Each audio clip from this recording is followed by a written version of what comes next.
Assalamualaikum warahmatullahi wabarakatuh. Alhamdulillahirabbil alamin. Wassalatu wassalamu ala asyrofil anbiya wal mursalin wa ala alihi wa sahbihi ajma'in. Amma ba'du. Yang kami hormati Dewan Juri dan pemirsa dimanapun Anda berada yang dirahmati Allah. Puji syukur senantiasa kita haturkan kehadirat Allah Subhanahu wa Ta'ala atas segala nikmat kepada kita semua. Sholawat beserta salam kepada Baginda Muhammad Sallallahu Alaihi Wasallam, pejuang keadilan, penumpas kezaliman, suri tauladan bagi hamba yang beriman. Pemirsa dimanapun Anda berada, pada kesempatan ini, saya Cahya Atiko Suroya, asal Bugul Permai, delegasi dari Madrasah Aliyah Darul Ulum Karangpandan, akan menyampaikan pidato dengan tema Jaring Maslahat, Remaja Sadar Stunting, menuju Pasuruan Gemilang dan Sehat. Tentunya pemirsa sudah sering mendengar apa pengertian dari stunting. Stunting merupakan gangguan tumbuh kembang yang dialami anak akibat gizi buruk, infeksi berulang, dan stimulasi psikososial yang tidak memadai. Seorang anak bisa dikatakan mengalami gangguan tersebut bila tinggi badan menurut usia mereka lebih dari 2 standar deviasi di bawah median standar pertumbuhan anak yang ditetapkan oleh WHO. Menurut data yang dihimpun, Indonesia masih memiliki angka prevalensi stunting yang cukup tinggi, yaitu 24,4%, dan masih di atas angka yang ditoleransi oleh WHO, yaitu di bawah 20%. Hal ini disebabkan karena tingginya angka anemia dan kurang gizi pada remaja putri sebelum menikah, sehingga pada saat hamil menghasilkan anak stunting. Sedangkan kasus stunting di Kabupaten Pasuruan masih menjadi PR bagi Pemkab Pasuruan. Pasalnya, kasus tersebut masih terbilang tinggi. Hingga saat ini, setidaknya ada 10.876 anak yang mengalami kasus stunting di wilayah setempat. Pemirsa dimanapun Anda berada, benar nggak sih jika tubuh pendek merupakan faktor keturunan? Faktanya, faktor genetika memiliki pengaruh kecil terhadap kondisi kesehatan seseorang dibandingkan dengan faktor lingkungan dan pelayanan kesehatan. Nah, stunting bisa terjadi saat anak masih berada dalam kandungan dan mulai terlihat saat mereka memasuki usia 2 tahun.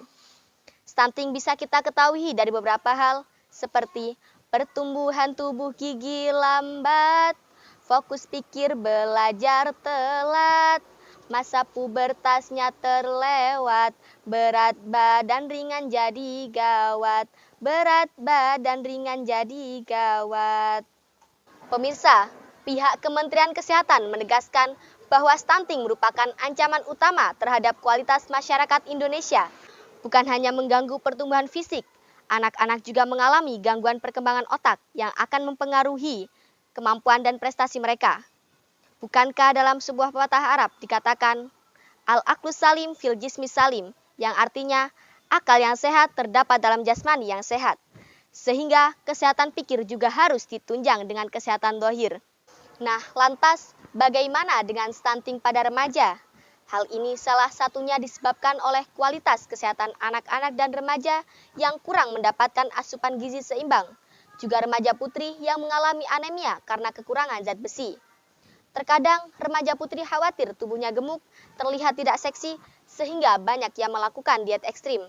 Sedangkan remaja laki-laki ingin terlihat berotot, jadi mereka berlatih mengangkat beban. Padahal tidak perlu. Yang jelas maksimalkan dulu asupan gizinya supaya bisa mencapai tinggi maksimal.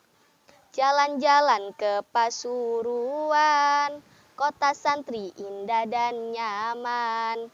Jangan diet berlebihan, yang penting jaga kesehatan. Pemirsa, sebagaimana kita tahu bahwa remaja adalah salah satu critical window untuk perbaikan pertumbuhan atau catch up tinggi badan. Meningkatkan gizi remaja sebelum konsepsi adalah cara untuk memutus siklus stunting antar generasi. Tujuannya agar dapat melahirkan anak yang sehat dengan tumbuh kembang yang baik. Ya, stunting dimulai dari prakonsepsi. Ketika seorang remaja putri yang kemudian menjadi ibu, kekurangan gizi dan mengalami anemia. Karena itu, penting untuk melakukan upaya pencegahan sejak masa remaja. Dengan cara yang pertama, menerapkan pola makan bergizi seimbang. Dengan mengkonsumsi berbagai macam makanan sehat, dimulai dari makanan sumber nabati seperti sayuran, buah-buahan, dan makanan pokok. Kemudian makanan sumber hewani seperti susu, ikan, telur, daging, dan makanan sehat lainnya. Yang kedua, cegah anemia. Untuk mencegah anemia, remaja putri dianjurkan untuk mengkonsumsi tablet penambah darah sebanyak 1 tablet per minggu. Anemia juga bisa dihindari dengan cara memperbanyak konsumsi makanan yang mengandung nutrisi penting untuk produksi darah, seperti daging, sayuran hijau, jeroan, kacang-kacangan, dan polong-polongan. Yang ketiga, berolahraga secara rutin. Berolahraga secara rutin juga penting untuk membangun tubuh yang sehat dan kuat demi melahirkan anak yang sehat. Maka dari itu, berolahragalah minimal 30 menit setiap hari.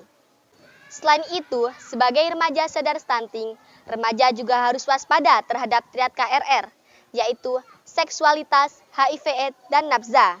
Karena remaja adalah aset bangsa yang sangat berharga. Syubanul yaum rijalul ghad, pemuda sekarang adalah pemimpin masa depan. Jika remaja sudah terbiasa dengan seks bebas, terkena HIV/AIDS dan teler karena nafsa, maka tinggal tunggu bobroknya saja negara kita. Maka dari itu, sebagai generasi muda, mari tingkatkan kegiatan-kegiatan positif, mengasah bakat, maksimalkan diri, untuk menjadi generasi sehat menuju pasuran maslahat. Pemirsa, dari uraian tadi dapat kita simpulkan bahwa yang pertama, menjaga pola makan utamanya remaja agar terhindar dari bahaya stunting. Yang kedua, meningkatkan gizi remaja sebelum konsepsi adalah cara untuk memutus siklus stunting antar generasi. Yang ketiga, perbanyak kegiatan positif pada remaja agar terhindar dari triad KRR.